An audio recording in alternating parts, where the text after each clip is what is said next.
जय श्री कृष्णा साथियों, गीताधाम Gurukul online classes में आपका स्वागत है।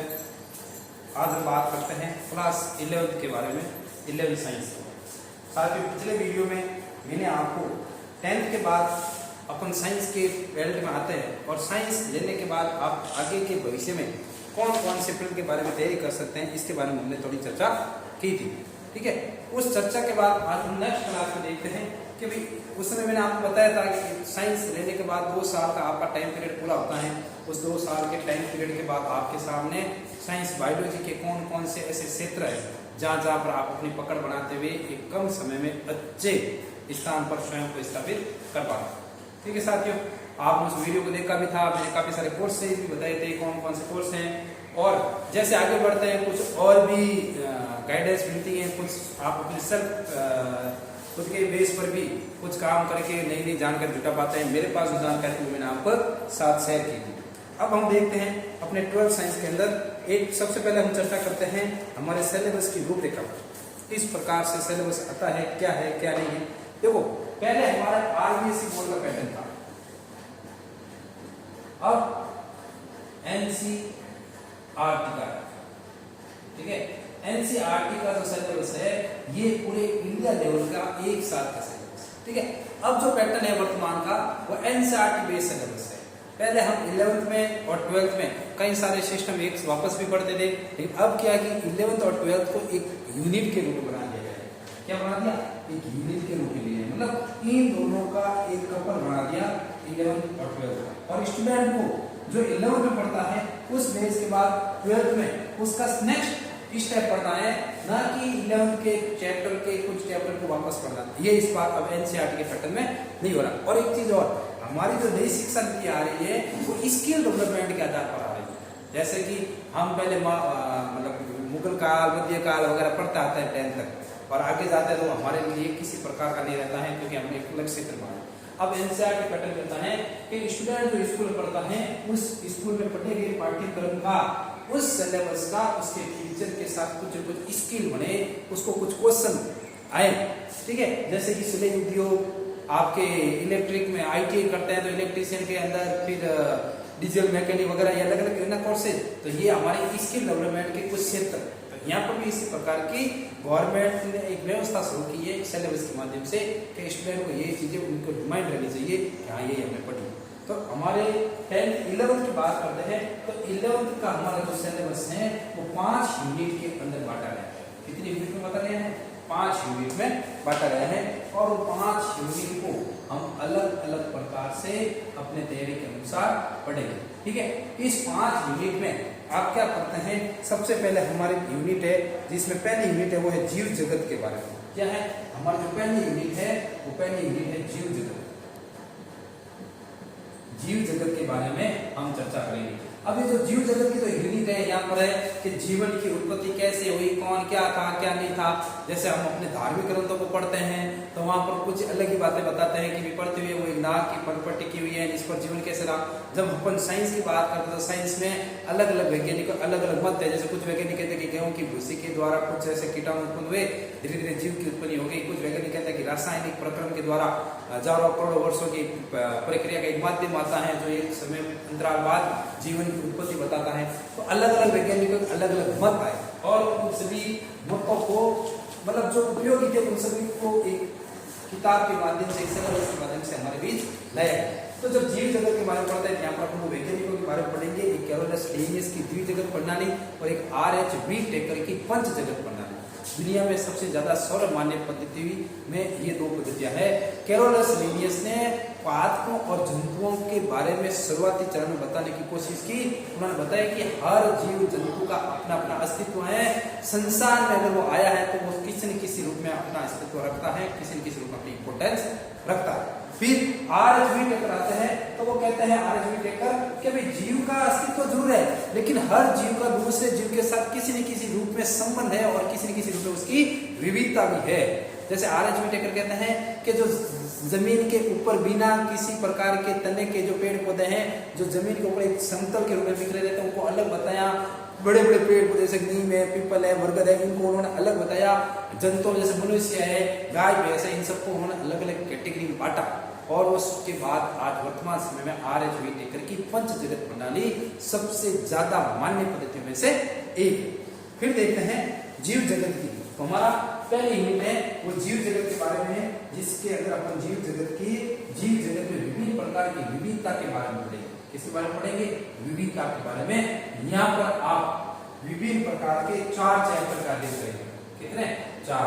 प्राणी जगत को पढ़ेंगे, जंतु जगत, वनस्पति जगत को पढ़ेंगे, जीव जगत के वर्गीकरण को पढ़ेंगे। ठीक है, ये फिर सेकंड यूनिट आती है हमारी पादप और प्राणियों का संरचनात्मक संगठन। ठीक है, सेकंड यूनिट क्या कहती है? पादप एवं प्राणियों, पादप एवं प्राणियों का संरचनात्मक संगठन, संरचनात्मक संगठन। अब पादप और प्राणियों का संरचनात्मक संगठन है, इसके अंदर हमारा प्रमुख रूप से क्या है कि हम जो चीज पढ़ेंगे, ठीक है, जो चीज हम पढ़ रहे हैं उसमें देखो, अब पादप और प्राणियों का संरचनात्मक संगठन देखो शब्द से ही स्पष्ट है कि किसी पादप या किसी प्राणी जंतु की संरचना का निर्माण कैसे होता है। जैसे कि पादप की बात करें तो हम अपने देखते हैं कि खेत के अंदर सबसे पहले किसान खेत की जमीन को तैयार करता है, फिर वहां पर बीजों का रोपण करता है, फिर वर्षा होती है तो वर्षा का पानी आता है, या फिर किसान अपने खेत के नलकूप के माध्यम से, ट्यूबवेल के माध्यम से सिंचाई करता है, और धीरे धीरे उस फसल का बीज अंकुरित होता है और कुछ समय बाद फसल का पौधा पक करके तैयार होता है और वहां से हमें अनाज मिलता है। इसी प्रकार प्राणियों के अंदर भी किसी जीव का निर्माण सबसे पहले कैसे होता है? जैसे कि एक बच्चे का जन्म होता है तो माता के गर्भ में सबसे पहले शुक्राणु और अंडाणु का मिलना होता है, वहां पर कोशिका का निर्माण होता है और उस कोशिका के द्वारा प्राणी का, जैसे कि आपने पूर्व की कक्षा में आपको बताया था कि सबसे छोटी चीज होती है कोशिका। जीव की सबसे प्रमुख क्रियात्मक इकाई कौन सी होती है? कोशिका। और ये कोशिकाएं धीरे धीरे वृद्धि करते हुए, ग्रोथ करते हुए आगे बढ़ती हैं और इन कोशिकाओं से निर्माण होता है उत्तक का। किसका निर्माण होता है? उत्तकों का। जैसे कि जाइलम, अलोयम, ये उत्तक होते हैं ना, उन उत्तकों का। और ये सभी उत्तक मिल करके हमारे शरीर में किसका निर्माण करते हैं? अंग का। और ये अंग मिल करके अंग तंत्र बनाते हैं। क्या बनाते हैं? अंग तंत्र। और ये अंग तंत्र एक संरचनात्मक संगठन का निर्माण करते हैं, एक संरचनात्मक रूप से मनुष्य का निर्माण करते हैं। जैसे कि मेरा शरीर, ये मेरा शरीर छोटी छोटी कोशिकाओं के निरंतर वृद्धि के बाद उत्तक, उत्तकों के बाद अंग और अंगों के बाद अंग तंत्र, और ये संपूर्ण अंग तंत्र को ढक करके ये ऊपर की त्वचा है अध्यावरण तंत्र कहते हैं। क्या कहते हैं? अध्यावरण। तो ये एक सांचे के अंदर ढला हुआ है। तो आप मेरे शक्ल से, मेरे सूरत से, मेरे फेस कट से आप मुझे पहचान लेते हैं, ये फलाने सर है, मेरे से अलावा कोई दूसरे सर को भी आप। तो ये संरचनात्मक संगठन का एक हिस्सा होता है जो अपन दूसरी यूनिट के अंदर पादप और प्राणियों के संरचनात्मक संगठन में पढ़ेंगे। ठीक है, यहाँ पर भी हमारा जो अध्ययन रहेगा वो पुष्पी पादपों और पुष्पी शरीर के बारे में रहेगा, पुष्पी पादपों और पुष्पी शरीर के बारे में भी रहेगा। तीसरी बात आती है हमारी संरचनात्मक कार्य। तीसरी इकाई कौन सी हमारी? संरचनात्मक कार्य।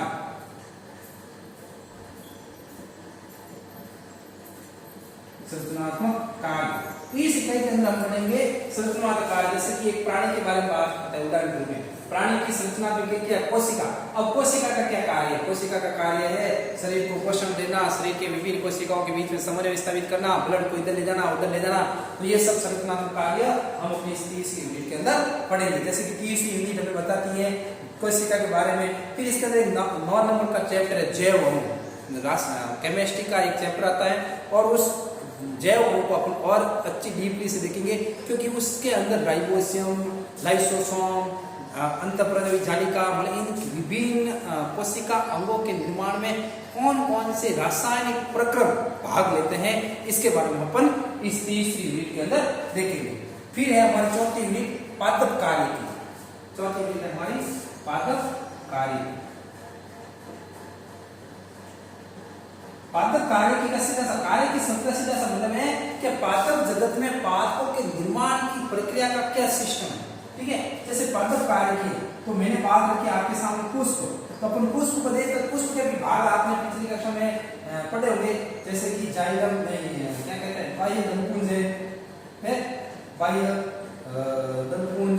ठीक है, दूसरा आता है हमारा दलपुंज, आता है ना। ठीक है, तीसरा आता है हमारा जायान और आता है हमारा पुंकेसर। ये सभी मिलके पादप पुष्प का पूर्ण निर्माण करते हैं और ये पुष्प के जायान और ये दोनों अंग मिलकर के नए पुष्प का निर्माण पादपों में निषेचन की क्रिया, तो ये पादप कार्य की। पादप कार्य के नाम जैसे कि पौधों में परिवहन, परिवहन का मतलब होता है कि आवागमन। तो पौधों में परिवहन कौन करता है? पौधों में दो चीज का प्रमुख रूप से परिवहन होता है, एक जल और एक खनिज तत्व का। अब जल का परिवहन जैसे पौधे के नीचे वाले हिस्से से ऊपर की ओर जाएगा, क्योंकि जल कहाँ पर है? जमीन में है। तो जैसे कि तो हमने पादपों के अंदर पढ़ेंगे जाइलम, क्या पढ़ेंगे? जाइलम। ये जाइलम उत्तर होते ना, ये उत्तर, ये जाइलम उत्तर पौधे की जड़ों से पौधे के शीर्ष भाग तक पानी को ले जाने का कार्य करता है। ठीक है, इसी तरीके से एक होते हैं फ्लोएम। फ्लोएम ये फ्लोएम क्या करते हैं? वो आपने पहले की कक्षा पढ़ा है कि पादपों में भोजन की क्रिया कैसे होती है। तो पौधे की पत्तियों के द्वारा प्रकाश संश्लेषण की उपस्थिति में क्या बोलते हैं? कार्बोहाइड्रेट का निर्माण किया जाता है, और वही कार्बोहाइड्रेट पौधे की पत्तियों के द्वारा पादप के विभिन्न भागों में पहुंचाया जाता है। तो पहुंचाने का कार्य कौन करता है? ये फ्लोएम करते हैं। मतलब पौधे के पत्तियों के द्वारा जो भोजन बनता है, उस भोजन को पूरे पादप के अंदर भेजने का कार्य इन फ्लोएम का। ठीक है, इसी प्रकार फिर खनिज पोषण। खनिज पोषण जैसे कि नाइट्रोजन है। अब पौधे नाइट्रोजन को डायरेक्ट तो ग्रहण कर नहीं पाते, ठीक है, तो वो कैसे ग्रहण करते हैं? कि पौधे है वो पादपों की जो जड़ है, उन जड़ों के अंदर जो मिट्टी होती है, वो राइजोबैक्टीरियम जीवाणु के द्वारा नाइट्रोजन का स्त्रीकरण करती है, जो नाइट्रोजन को नाइट्रेट में बदल के ग्रहण करता है। ठीक है, तो इस प्रकार के इन चीजों को हम इस पादप खनिज के अंदर पढ़ते हैं। फिर तीसरी बात आती है हमारे उच्च पादपों प्रकाश संश्लेषण। उच्च पादप मतलब लंबे लंबे पादप। कई बार जैसे अपन पहाड़ी क्षेत्र में घूमने जाते हैं तो साइड में गहरी गहरी खाइयां होती हैं, तो वहां पर जो लंबे लंबे पादप होते हैं, कि वो लंबे पादपों में प्रकाश संश्लेषण की क्रिया कैसे होती है, पत्तियां बहुत ही शीर्ष भाग पर होती हैं, तो उनके बारे में पढ़ेंगे। फिर तीसरा आता है हमारा पादपों में शोषण की क्रिया। जिस प्रकार एक मनुष्य शोषण करता है, हम अपने मुंह और नाक के द्वारा शोषण की क्रिया को करते हैं, तो पादप भी शोषण करते हैं। तो पादपों में शोषण की क्रिया के दौरान कौन कौन से प्रक्रम होते हैं, उन प्रक्रमों के बारे में, CO2 को किस प्रकार ग्रहण किया जाता है, किस प्रकार ऑक्सीजन को छोड़ा जाता है, स्पीच कोशिकाएं कैसे स्लत होती हैं, कैसे फूलती हैं, उन सब के बारे में इसमें देखेंगे। फिर है पादप की वृद्धि एवं परिवर्तन। इसी के अंदर बात कर रहा हूं मैं। तो पादप की वृद्धि और परिवर्तन। पादप वृद्धि कैसे करता है? परिवर्तन का मतलब होता है विकास। जैसे एक छोटे बच्चे की हड्डियां जैसे हमने पढ़ी होगी, ठीक है, संख्या बहुत ज्यादा होती है, ठीक है, धीरे धीरे ये नहीं कि हड्डियां खत्म हो जाती है, हड्डियां आपस में जुड़ती हैं, जुड़ते जुड़ते जुड़ते एक हो जाती है। ठीक है, तो इसी प्रकार पादप होता है। एक पतला सा पौधा होता है, वो हवा के झोंके के साथ ऐसे होता है, लेकिन एक बरगद का पौधा कभी ऐसा सुना है, देखा है कि आपने? नहीं हो सकता, क्योंकि उसकी कोशिकाओं ने विकास कर लिया है, परिवर्तन करते हुए वो बहुत मजबूत हो गई है। ठीक है, फिर पांचवी और अंतिम यूनिट है हमारी मानव शरीर विज्ञान। कौन सी है?